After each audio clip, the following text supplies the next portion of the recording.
Ang link ay na kay Ong Jian Yang, ang kapatid ni Michael Yang. As stated kanina, ni Deputy Speaker J.J. Suarez, ka-joint account ni Ong Jian Yang si Zhen Kan Yu, ang incorporator ng Hong Sheng. At sa usapin pa rin po ng Pogo ay huwag din nating kakalimutan ang Porac, Pampanga, kung saan nakilala natin ang Lucky South 99. Ang Lucky South 99 naman ay pawang nauugnay sa Ong Zeng Zunyuan dahil sa close association naman ng nakilala nating representative ng Lucky South na si Cassie Ong. Ang Lucky South 999 ay kilalang kilala na po natin. Sa raid na naganap dyan ay kahindik-hindik na krimen po ang nakadiskubre natin dyan. Nariyan ang mga kinidnap, tinorture, pinatay, mga na-recover na videos na may nalalaman po ng pag-aabuso sa mga kababaihan o iba pang sex crimes o mga cyber scams. So bakit po natin sinasabing kahit papaano ay kasama ito sa web? Dahil po naman, yan ang makikita nating koneksyon dito sa Hong Zhengzhun Yuan o ang Baofu. Tinan po natin ang links. Una po, it follows the same pattern o modus operandi. Nagsisimula po ito sa pagbili ng mga hektaryang lupain kung sa Bamban ay namili ay ang Baofu sa Porac, ang namili ay ang Whirlwind. Pagkatapos po niyan, ay magtatayo ng mga structures o buildings. Diyan, kung titingnan mo, ang halos pare-parehong lang ang prison-like facilities. At halos kasabay ng pagtatayo ng physical structure ay mag-a-apply po ito ng Pogo license. Sa Banban, ito ang Ongsen o Zunyuan. Sa Porac, ito naman ang Lucky South 99. May mga links din po ang mga personalidad dito. Si Zhang Zi na taga Singapore, ang dating presidente ng Lucky South 99, ay napabalitang tumulong kina Alice Guo at Cassie Ong para sa stay nila sa Indonesia. Si Duan Ren Wu na nauugnay naman sa Whirlwind at Lucky South ay kay Cassie Ong ay namataan na kasama ni Alice Guo sa Indonesia. At alam po naman natin na kasama si Cassie Ong ang pamilya Guo habang sila ay nasa ibang bansa sa tangkang tumakas sa lahat ng nakakabit na kontrobersya nila dito sa ating bansa sa Pilipinas. Maliban sa mga links ng ganyan, ang mga nag-ooperate within the Pogo compound sa Banban at sa Porac ay pare-parehong sangkot sa mga krimen na human trafficking, cybercrimes at kung ano-ano pa. Bakit po natin sinasabing kasama rin po dito? Kasi ganyan po ang criminal enterprise.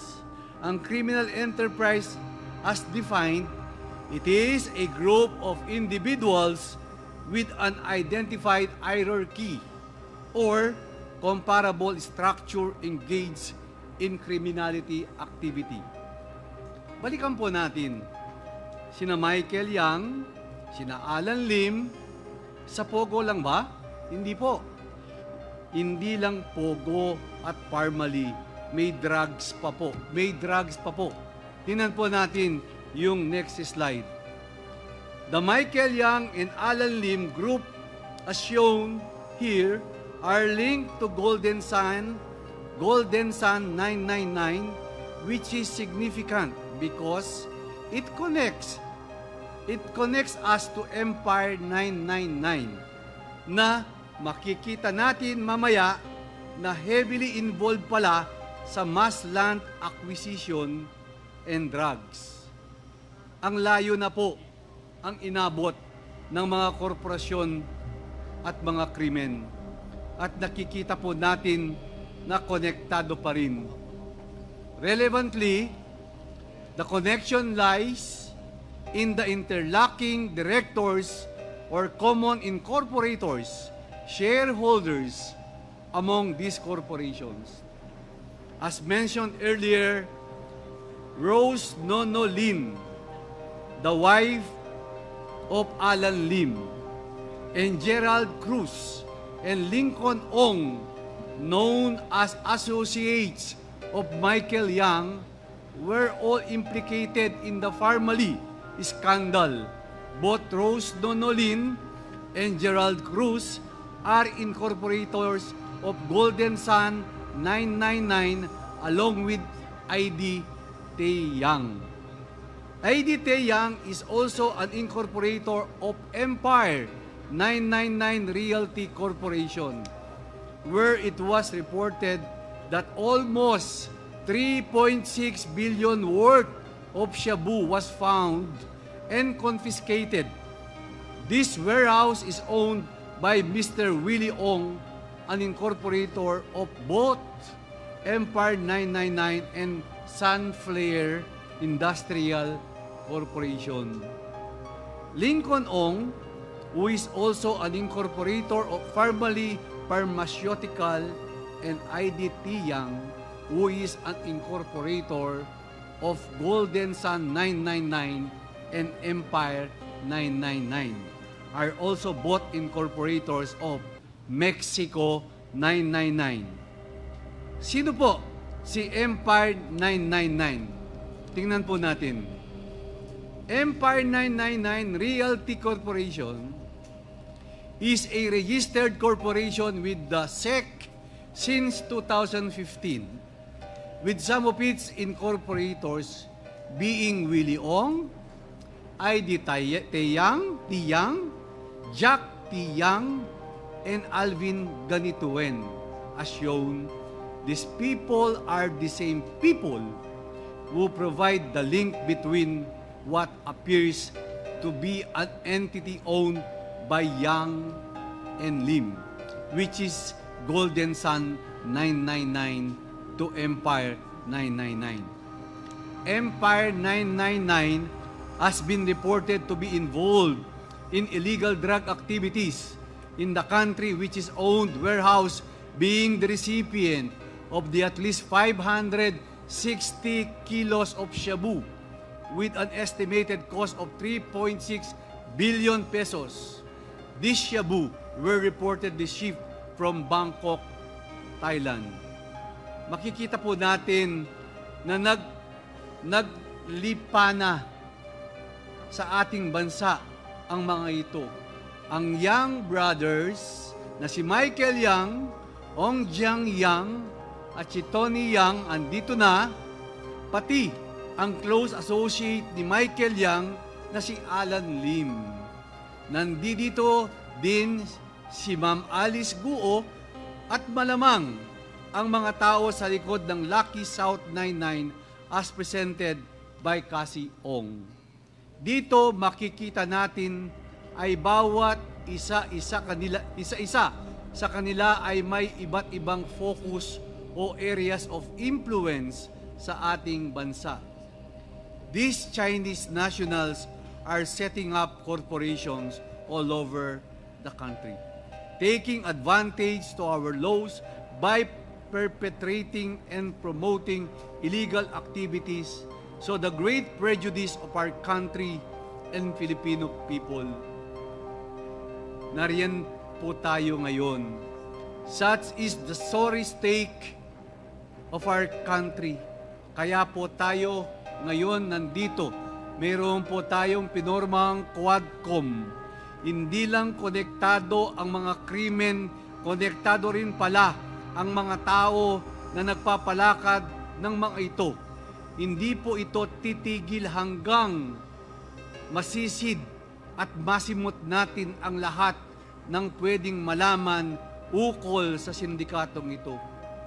At kung paano nila nagawa ang pagsasamantala sa ating bansa upang magawa namin ang aming sworn duty at constitutional responsibility para mapalakas sa ating mga batas at maprotektahan ang lahat ng Pilipino. Marami po ang nababahala. Marami ang nagsasabi, puro imbestigasyon. Wala namang mangyayari dyan. Hindi po ito nagtatapos sa trabaho ng Quadcom. Ang imbestigasyon na ito na aming binibigyan ng panahon, pagod, ay simula lamang. We will come out with recommendation to address this. Cleansing, paglilinis, mahirap, pero gagawin po namin at kakayanan namin dahil ito po ay para sa sambayanang Pilipino. Sa ngayon ay uncover pa lang po natin ang criminal enterprise. Wala po tayo sa tanong na who enabled them to freely and with impunity operate. Mga dayuhan po ang identify natin. Hindi po ito makaka-operate kung walang mga Pilipinong tumutulong sa gawaing ito. Wala pa rin po tayo sa financial links. Kulang pa. To completely paralyze them is to cut the financial stream o ang agos ng pera. Saan na naman po nagkulang ang ating batas sa dalawang usaping ito? We will end their era. Tatapusin po natin ito. Samahan niyo po kaming miyembro ng Quadcom, itong miyembro ng 19th Congress. Ito po para sa ating bansa. Ito po para sa susunod na henerasyon.